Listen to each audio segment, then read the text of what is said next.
C'est très facile de le dire, ils gagnent de l'argent. Tu t'imagines que si tu gagnais l'argent sur tous les artistes guinéens, ils allaient devenir milliardaires. Mais n'oublie pas que ces gens-là qui signent avec Believe, parce que je vais faire la même chose également que le Nigeria. Parce qu'à un moment donné, les artistes nigériens voyaient que les maisons de distribution gagnaient beaucoup d'argent, ils ont créé leur propre maison de distribution. La Côte d'Ivoire fait la même chose. La Guinée, non. On signe avec des blancs. Mais ces blancs-là ne gagneront pas d'argent s'il n'y a pas des gens comme nous. Tu comprends ce que je dis? C'est comme le BGDA. Si les journalistes ne jouent pas les chansons, les radios ne jouent pas, les télévisions ne jouent pas, les boîtes de nuit ne jouent pas les chansons d'un artiste, tu n'as pas de droit au BGDA. C'est la même chose. Si je ne upload pas ta musique aussi, tu n'as pas de droit. Believe n'aura rien à te donner là. Mais sauf que Believe là, le pourcentage est énorme pour les artistes. Donc du coup, même si tu gagnes des millions de vues, tu n'as pas 50 € qu'on te donne. Pourquoi? Parce que simplement, ces gens-là, le contrat est énorme et tu es bloqué avec ces gens-là pendant 2 ans. C'est pourquoi les gens ils me demandent de créer une maison de distribution. Au lieu que les artistes guinéens distribuent avec des blancs, ils vont distribuer avec des Guinéens. Mais pour le moment, et les artistes, et moi, et tous ceux qui sont autour de ça, personne s'en sort là-dedans. Pourquoi? Parce qu'ils ont signé des contrats bidons avec des maisons comme des Believe, qui ne sont pas connues par les journalistes guinéens, ce qui est dommage. Tu comprends? Mais tu peux, si tu es un artiste aujourd'hui, tu m'amènes un artiste guinéen aujourd'hui, je vais mettre son clip sur ma chaîne. Mais je te dirais, écoute, si tu veux avoir tes droits dessus, va au BGDA, tu t'enregistres et inscris-toi avec une maison de distribution numérique. C'est tout ce que tu peux faire. D'accord? Maintenant, ce que certaines pensent que nous, on gagne l'argent. Moi, les gens viennent envers moi par rapport à la visibilité, pas par rapport à les droits, etc. Là. Les droits, là, moi, je m'en fous. Par rapport à la visibilité. Et la visibilité, ça se paye. Normalement, tu dois me payer pour que je te donne la visibilité. Une télévision paye les droits. Mais n'empêche quand même, quand tu amènes pour la publicité à la télé, tu payes aussi. Alors, si tu viens me voir pour avoir de la publicité, pour avoir la promotion, pour être connu, parce que c'est quand on est connu, on a l'argent. C'est quand on est connu, on a les droits. C'est quand on est connu, on a des tournées. Alors, si tu viens me voir pour que le monde sache également qui tu es, pour avoir la notoriété, le succès, etc., tu dois me payer pour ça. Et c'est ça qui coûte cher. Le droit ne représente absolument rien. YouTube, disons, 1 million de vues, ça ne te fait même pas 50 € ou 100 €. D'accord? Mais pour payer, pour avoir 1 million de vues, si YouTube doit te donner cette promotion-là, ça coûte 30 000 $. Donc moi, par exemple, en Côte d'Ivoire, il y a des vidéos de visibilité.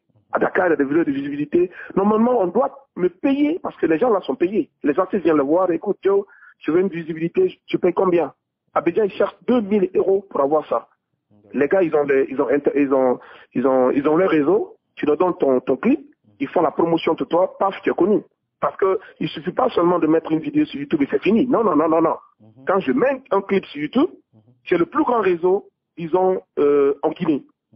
J'ai le plus grand nombre d'abonnés sur Twitter. J'ai le plus grand nombre d'abonnés sur YouTube. J'ai le plus grand nombre d'abonnés sur Snap. J'ai le plus grand nombre d'abonnés sur Instagram. Alors quand tu me donnes ton clip, il faut que j'emmène à tous ces amis-là, à tous ces réseaux-là. Je prends mon temps la journée pour le faire. Et ensuite, j'ai plus de 100 000 emails pour réseau. Alors j'emmène à tous ces gens-là. Et par suite, j'ai un réseau de journalistes. J'ai commencé à faire ça depuis longtemps. J'envoie à tous ces journalistes-là. Je fais des écrits sur toi sur le site internet. Je fais ta promotion. C'est un travail. C'est payant. C'est pas gratuit. D'accord? C'est ça que je fais. Mais comme YouTube est un réseau social, c'est pourquoi j'utilise YouTube. Sinon, si YouTube n'était pas un réseau social puissant, ce n'est pas parce que, sinon, il y a Dailymotion. J'ai un compte Dailymotion. Pourquoi je n'utilise pas les clips sur Dailymotion? Parce que Dailymotion n'est pas puissant. Personne ne regarde Dailymotion. C'est pourquoi je ne mets pas de clips dessus. Mais si j'utilise YouTube, parce que YouTube est le numéro 1 mondial des réseaux sociaux vidéo. Pourquoi j'utilise Twitter? Twitter est le numéro 1 mondial des réseaux sociaux pour les médias. Pourquoi j'utilise Instagram, etc., etc. Donc j'utilise les puissants moteurs disons, des puissants moteurs de recherche et de réseaux sociaux pour faire la promotion d'un artiste. D'accord? Alors si un artiste m'appelle pour ça, pour dire, tu gagnes de l'argent, mais toi tu me payes pour faire la promotion pour toi? Je le fais gratuitement. Pourtant pour moi c'est plus cher que pour toi. Alors qui gagne? Qui perd? C'est pas d'importance. Parce qu'un jour viendra, je suis en train d'officialiser ça, créer un bureau en Guinée, qu'on appelle, disons, Visibilité Guinée, pour donner la visibilité aux artistes. En ce moment, ils vont se rendre compte que ça coûte cher. Mais en même temps, il y a des artistes également qui payent YouTube. Hein. Il y en a qui payent la visibilité. Ils ne payent pas à moi, mais ils payent à d'autres maisons de distribution pour leur donner la visibilité. Il y en a qui payent Trace TV pour avoir de la visibilité. Il y en a qui payent également YouTube pour avoir de la visibilité. Mais ce que ça coûte excessivement cher, ce n'est pas à la portée de tous les artistes. Comme je t'ai dit, pour avoir 1 million de vues sur YouTube, c'est 30 000 $.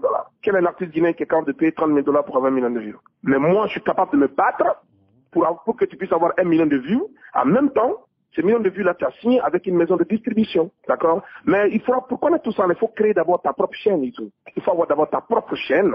Et comme ça, si toi-même tu uploads ces artistes-là, tu recevras des messages de ces maisons de distribution. En ce moment, tu comprendras comment ça fonctionne. Mais là, comme je suis très puissant, c'est moi on voit. Donc c'est normal. Les gens ne savent pas ce qui se tourne autour. Mais YouTube est une grande maison, l'une des plus grandes maisons d'ailleurs de réseaux sociaux au monde. Je disais l'une des plus grandes maisons de distribution d'ailleurs au monde, ou l'un des plus grands réseaux sociaux au monde. Et c'est une grosse machine. On ne peut pas permettre ces gens-là. Ce sont des blancs. Et d'ailleurs, c'est interdit d'utiliser les produits de quelqu'un sans son autorisation. Il n'y a pas tous les clubs guinéens sur ma chaîne. Hein. J'ai pas les banlieusards sur ma chaîne. J'ai pas tout le banque sur ma chaîne. J'ai pas tout le monde sur ma chaîne. Hein. Ces gens-là n'ont plus besoin de visibilité. Ils n'ont pas besoin d'être connus. C'est tout. Ils ont simplement besoin de la visibilité. Sinon, tous les grands artistes guinéens ne sont pas sur ma chaîne. Parce qu'ils ont leur propre chaîne, ils ont leur réseau, ils sont connus. Ils n'ont plus besoin de moi. Ceux qui ont besoin de moi, c'est quand tu veux être connu. Par exemple, toi, tu veux être connu Afro-Guinée. Tu me dis que écoute, j'ai des vidéos, je te mets pour que le monde entier, parce que moi, je ne suis pas suivi seulement par les Guinéens. Hein. Je suis le Guinéen le plus suivi par les Américains. Il y a beaucoup de gars qui ont eu des contrats ici à travers ma chaîne. Parce que ma chaîne est la chaîne la plus suivie de l'Afrique occidentale. C'est une chance pour la Guinée, là.